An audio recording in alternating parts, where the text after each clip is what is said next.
10,000 square feet ഉള്ള flat ഉണ്ട്, കാറുണ്ട്, AC ഉണ്ട്, പറഞ്ഞാൽ കൊള്ളാവുന്ന നല്ല സാലറി ഉള്ള ഒരു ജോലിയുണ്ട്. പക്ഷെ മനസമാധാനം എന്ന് പറയുന്ന ഒന്നുണ്ടോ? ഇത്രയും വലിയൊരു വീട്ടില് പ്രായം ചെന്ന അപ്പച്ചനും അമ്മച്ചിയും ഒറ്റയ്ക്കിങ്ങനെ. ഞാനാണെങ്കിൽ 10,000 കിലോമീറ്റർ ദൂരെ ഉറങ്ങാൻ പറ്റാതെ എത്ര ദിവസം എന്ന് വെച്ചാ ദാ ഇവളോട് ചോദിച്ചു നോക്ക്. ഇല്ലടി, ഞാൻ ഇരുന്ന് ആലോചിച്ചപ്പോഴാ കോഴഞ്ചേരിയിലാണെങ്കിൽ നമ്മുടെ സാലി ഇളയമോള് മാത്രമല്ലേ ഉള്ളൂ.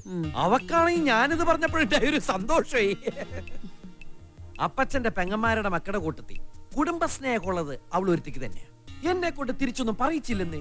അപ്പച്ചനെയും അമ്മച്ചയും ഞാൻ തന്നെ നോക്കിക്കൊള്ളാന്ന് അവള് പറയുന്നേ. അവള് നോക്കിക്കൊള്ളാന്ന് വെച്ചാ അവൾ ഇവിടെ നിൽക്കുവോ? ഇല്ലില്ല, നിങ്ങൾ അങ്ങോട്ട് പോണം. അവക്കാണെങ്കിൽ അതൊരു സഹായമാവും. ചെലവിനുള്ളത് എന്താന്ന് വെച്ചാൽ ഞാനത് അയച്ചു കൊടുക്കൂലോ. അതിപ്പോ എന്നാത്തിനാ? ഞങ്ങൾക്ക് ഇവിടെ എന്നാ ബുദ്ധിമുട്ടുണ്ടായിട്ടാ? ഒരു സഹായത്തിന് വേണമെങ്കിൽ വിളിച്ചാ ചുറ്റുപാട് ആളുകളല്ലേ ഉള്ളത്. ഉണ്ടായിരേടി ഒരു ചവിട്ടങ്ങ് വെച്ചേരും ഞാൻ. അവിടെ ഒരു അഭിപ്രായം,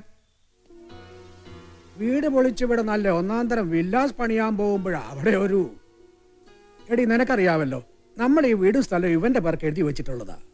ഇവൻ ഇത് പൊളിച്ചു വല്ല റിസോർട്ടോ വില്ലായോ പണിയണമെങ്കിൽ അത് നമ്മളെ അങ്ങ് കുഴിയിലോട്ട് എടുത്തിട്ടേ പറ്റത്തുള്ളെങ്കിൽ അത് എന്നാന്ന് വെച്ചാ അതൊന്നും വേണ്ട. മോനെ ജോണിക്കുട്ടി, നീ ഒരു കാര്യം ചെയ്യേ, വില്ലകൾ പൊങ്ങട്ടെ, കോഴഞ്ചേരിയിലെ സാരീനെ ബുദ്ധിമുട്ടിക്കണ്ട. നീ റിസ്ക് ഒന്നും എടുക്കണ്ട. വഴിയൊക്കെ അപ്പച്ചൻ കണ്ടിട്ടുണ്ട്. കോട്ടയത്ത് മാത്തോമ്മക്കാരുടെ ആണെന്ന് തോന്നുന്നു ഒരു വീടുണ്ട്. നല്ല ഭക്ഷണം, നോക്കാനും ശുശ്രൂഷിക്കാനും ഒക്കെ ഇഷ്ടം പോലെ ആളുകൾ. ഞങ്ങളുടെയൊക്കെ പ്രായത്തിലുള്ള വേറെയും കുറെ പേര് കാണും.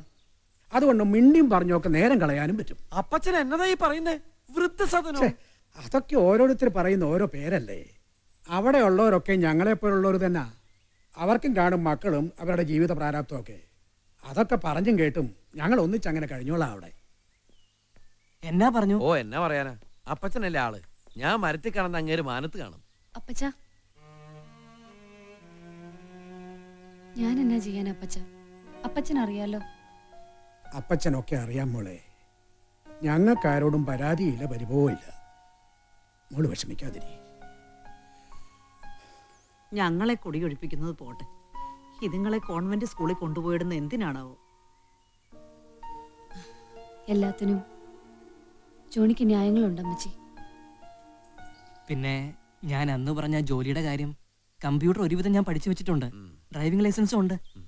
മറ്റൊന്നും കൊണ്ടല്ല, നിനക്കറിയാവല്ലോ, മോളിമ്മയുടെ ചികിത്സയ്ക്ക് വേണ്ടി പണയപ്പെടുത്തിയ വീട് ഇതുവരെയും തിരിച്ചെടുത്തിട്ടില്ല. ഒരു 3 ലക്ഷം രൂപ ഉടനെ അടച്ചു കൊടുത്തില്ലെങ്കിൽ അവരത് ജപ്തി ചെയ്യും. നിന്നെ കൊണ്ട് എന്തെങ്കിലും ചെയ്യാൻ കഴിയുമെന്നുള്ളൊരു വിശ്വാസത്തിലാണ് ഞാൻ. അവിടെ ശരിയാവുന്ന ജോലിയുടെ ശമ്പളം മാസം ഞാൻ നിന്റെ കയ്യിലോട്ടങ്ങ് തരും. നിന്റെ കടം വീട്ടിയിട്ട് മറ്റെന്തോ ഉള്ളൂ. നിക്കട്ടടേ, അതൊക്കെ നമുക്ക് ശരിയാക്കാം. ആദ്യം വീടിന്റെ കാര്യം ഒന്ന് തീരട്ടെ, അത് കഴിഞ്ഞ് നമുക്ക് നോക്കാം. നാളെ രാവിലെ ബിൽഡേഴ്സ് കാണാൻ വരും, നീ ഇവിടെ ഉണ്ടാവണം.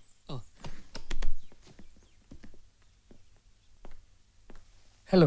ഹലോ, ഇതാണ് ഞങ്ങളുടെ MD മിസ്റ്റർ ശ്രീകുമാർ പിള്ള. ഓ, നമ്മൾ ഫോണിൽ സംസാരിച്ചിട്ടുണ്ടല്ലേ. Thank you. മിഡിൽ ഈസ്റ്റിൽ എങ്ങനെ റിസപ്ഷൻ എഫക്ട് ചെയ്യുന്നുണ്ടോ? ഇല്ലെന്ന് പറഞ്ഞുകൂടാ, പക്ഷേ ദുബായ് സർവൈവ് ചെയ്യും. മറ്റുള്ള എമിറേറ്റ്സുകളുടെ സപ്പോർട്ട് കിട്ടുന്നുണ്ട്. പിന്നെ ടൂറിസം സെക്ടർ സ്ട്രോങ് ആണല്ലോ.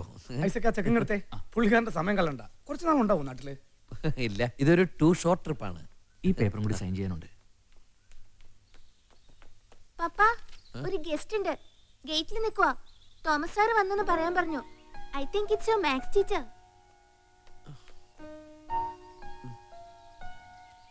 ഒന്ന് പോയി ഡീൽ ചെയ്യടാ, ഞാനിവിടെ ഒരു മീറ്റിംഗിലാണെന്ന് പറ. വിളിച്ചകത്തോട്ടിരുത്തട്ടെ, പാവ സാറല്ലേ. പറയണ ചെയ്യ, ഞാൻ വീട്ടിലേക്ക് വരാന്ന് പറ. ഇളയ മോളുടെ കല്യാണ മാസം, ആള് പിരിവിന് ഇറങ്ങിയിരിക്കുന്നതാ. എനിക്ക് പങ്ങേർക്ക് പൈസ കൊടുക്കുന്നതിൽ ബുദ്ധിമുട്ടുണ്ടായിട്ടല്ല, പക്ഷെ ഞാനത് നിനക്ക് തരുന്നതെന്ന് കുറയും.